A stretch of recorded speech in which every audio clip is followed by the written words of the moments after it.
Hello, I'm here. As you can see, I'm going to be reading something, and it is called Maximum Rod, The Angel Experiment. And it's actually a really good book. You guys should read it. The picture that I have up there is the copy that I have, except mine doesn't have the little Author of the Year sticker. I was going to have fan art, but all the fan art looks really crappy, or I don't like it. And now I'm confused, because I don't know if Max is supposed to be blonde or have brown hair. So now I'm, confused. But anyway. It's from my school. It's a new copy. Oh yeah, my birthday's coming up. My birthday is in 4 days, so if anyone sees this, if you care to at all, please wish me a happy birthday. Although you don't actually have to, because none of you give a shit, because none of you love me. Anyway, I'm going to start reading. Prologue. Congratulations. The fact that you're reading this means you've taken one giant step closer to surviving till your next birthday. 4 days. Yes, you, standing there leafing through these pages. Do not put this book down. I'm dead serious. Your life could depend on it. This is my story, the story of my family, but it could just as easily be your story too. We're all in this together. Trust me on that. I've never done anything like this, so I'm just going to jump in, and you try to keep up. Okay, I'm Max. I'm 14. I live with my family. We're 5 kids not related to me by blood, but still totally my family. We're kind of amazing. Not to sound too full of myself, but we're like nothing you've ever seen before. Basically, we're pretty cool, nice, smart, but not average in any way. The 6 of us, me, Fang, Iggy, Nudge, the Gas Man, and Angel, were made on purpose by the sickest, most horrible scientists you could possibly imagine. They created us as an experiment where we ended up only 98% human. That other 2% has a big impact, let me tell you. We grew up in a science lab/prison called the school, in cages, like lab rats. It's pretty amazing we can think or speak at all. But we can, and so much more. There was one other school experiment that made it past infancy. Part human, part wolf, all predator. They're called erasers. They're tough, smart, and hard to control. They look human, but when they want to, they're capable of morphing into wolfmen, complete with fur, fangs, and claws.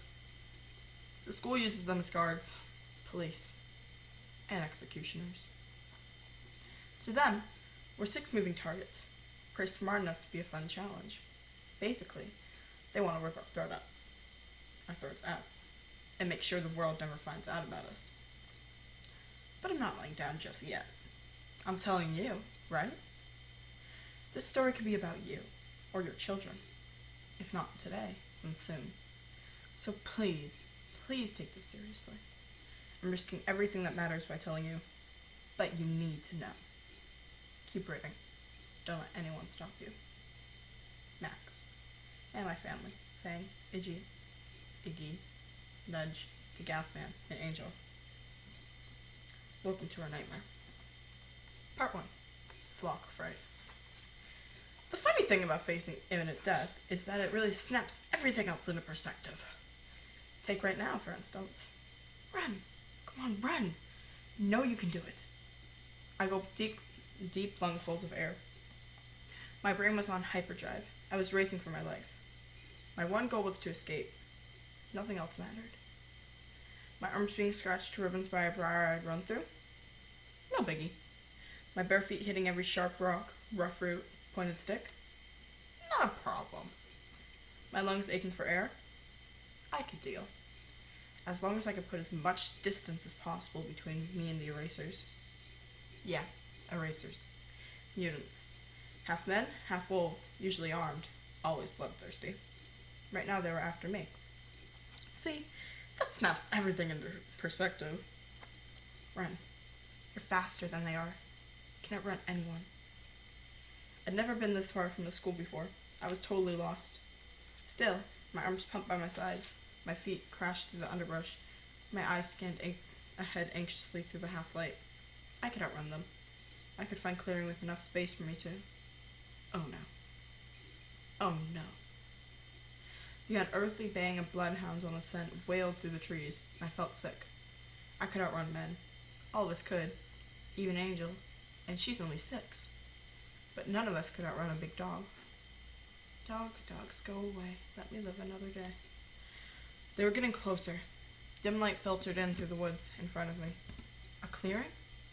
Please, please. A clearing could save me.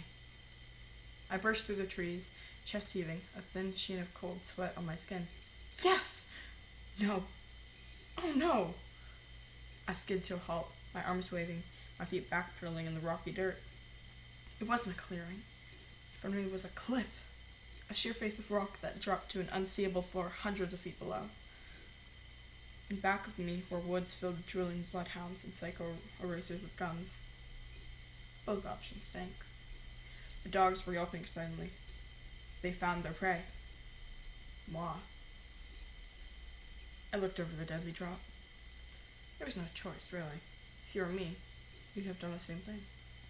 I closed my eyes, held out my arms, and let myself fall over the edge. The racers screamed angrily, the dogs barking hysterically, and then all I could hear was the sound of air rushing past me. It was so dang peaceful. For a second, I smiled. Then, taking a deep breath, I unfurled my wings as hard and as fast as I could. 13 feet across, pale tan with white streaks and some freckly-looking brown spots, they caught the air and I was suddenly yanked upward, hard, as if a parachute had just opened.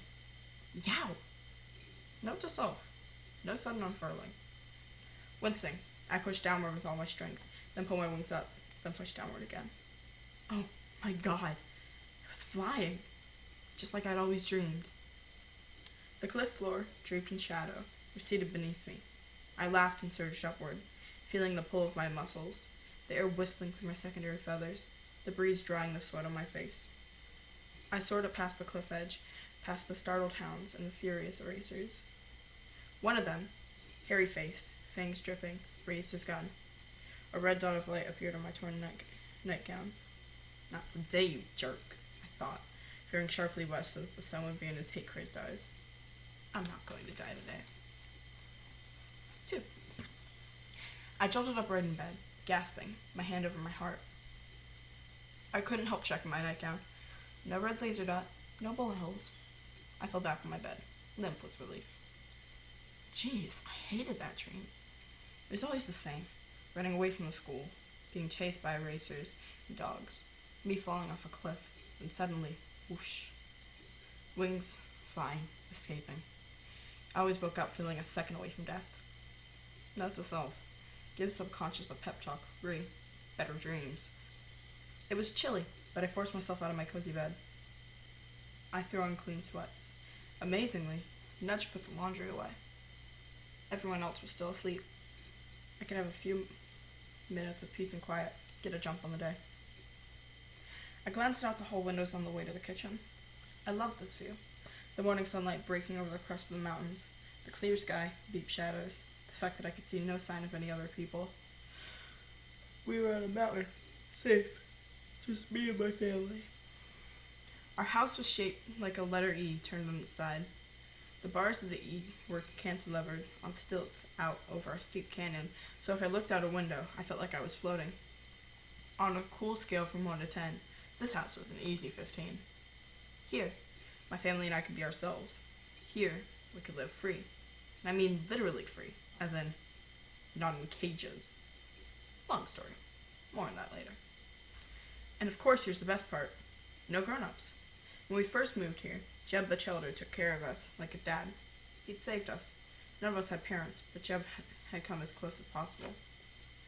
2 years ago, he disappeared. I knew he was dead. We all did, but we didn't want to talk about it. Now we were on our own. Yep. No one telling us what to do, what to eat, when to go to bed. Well, except me. I'm the oldest, so I try to keep things running as best I can. It's a hard, thankless job, but someone has to do it. We don't go to school either, so thank God for the internet, because otherwise we wouldn't know nothing. But no schools, no doctors, no social workers knocking on our door. It's simple. If no one knows about us, we stay alive. I was rustling around for food in the kitchen when I heard sleepy shuffling behind me. Morning, Max. 3. Morning, Gazzy, I said as the heavy-lidded 8-year-old slumped at the table. I rubbed his back and dropped a kiss on his head. He'd been the gas man ever since he was a baby. What can I say? The kid has something funky with his digestive system. Word of the wise? Stay upwind. The gasman blinked up at me, his gorgeous blue eyes round and trusting. What's for breakfast? He asked, sitting up. His fine blonde hair stuck out all over his head, reminding me of a fledgling's downy feathers. It's a surprise, I said, since I had no idea. I'll pour juice, the gasman offered, and my heart swelled. He was a sweet, sweet kid, and so was his little sister. He and 6-year-old Angel were the only blood siblings among us, though we were all the family anyway. Soon Iggy, tall and pale, slouched into the kitchen. Eyes closed, he fell onto our beat-up couch with perfect aim. The only time he has trouble being blind is when one of us forgets and moves furniture or something. Hey, Ig, rise and shine, I said. Bite me, he mumbled sleepily. Fine, it's breakfast. I was looking in the fridge with naive hope. Maybe the food fairies had come, when the back of my neck prickled. I straightened quickly and spun around. Will you quit that? I said. Thing always appeared silently like that, out of nowhere, like a dark shadow come to life. He regarded me calmly, dressed and alert, his dark, overlong hair brushing back. He was 4 months younger than me, but was already 4 inches taller. Quit what? He asked calmly. Breathing? I rolled my eyes. You know what? With a grunt, Iggy staggered upright. I'll make eggs, he announced. I guess if I were more of a fembot, it would bother me that a blind guy 6 months younger than I am could cook better than I could. But I'm not, so it didn't. I surveyed the kitchen. Breakfast was well underway. Fang, you set the table. I'll go get Nudge and Angel. The two girls shared the last small bedroom. I pushed the door open to find 11-year-old Nudge asleep, tangled up in her covers. She was barely recognizable with her mouth shut, I thought wryly. When she was awake, we called it the Nudge Channel. All nudge, all the time. Hey, sweetie, up and at 'em, I said, gently shaking her shoulder. Breakfast in 10. Nudge blinked, her brown eyes struggling to focus on me. What? She mumbled. Another day, I said. Get up and face it. Groaning, Nudge levered herself into a crumpled but technically upright position. Across the room, a thin curtain concealed one corner. Angel always liked small, cozy spaces. Her bed, tucked behind the curtain one, was like a nest, full of stuffed animals, books, most of her clothes. I smiled and pulled the curtain back. Hey, you're already dressed, I said, leaning over to hug her. Hi, Max, Angel said, tugging her blonde curls out of her collar. Could you do my buttons? Yep. I turned her around and started doing her up. I never told the others, but I just loved Angel. Maybe because I've been taking care of her practically since she was a baby. Maybe because she was just so incredibly sweet and loving herself. Maybe because I'm like your little girl, said Angel, turning around to look at me. But don't worry, Max. I won't tell anybody. Besides, I love you best, too. She threw her skinny arms around my neck and planted a somewhat sticky kiss on my cheek. I hugged her back, hard. Oh yeah, that's another special thing about Angel. She can read minds. I'm going to stop there, but I will actually keep recording as soon as I upload this, and then I'll upload another one, and then another one, and another one. Then you can all thank me, because this is actually a really good book, and you'll all love it. Hold on, I'm dying. Don't swallow water when you, well, just don't, like, obsessively swallow water. I don't know where I'm going with this. But, yeah, I will keep recording after I upload this because I can only record one thing at a time and then upload it. I can't record and upload. It's crappy, I know. But, yeah, I'll see you guys later. Oh, look, my little mouse is there, and I really didn't want it to be there. But, yeah, I'll see you guys later. Bye!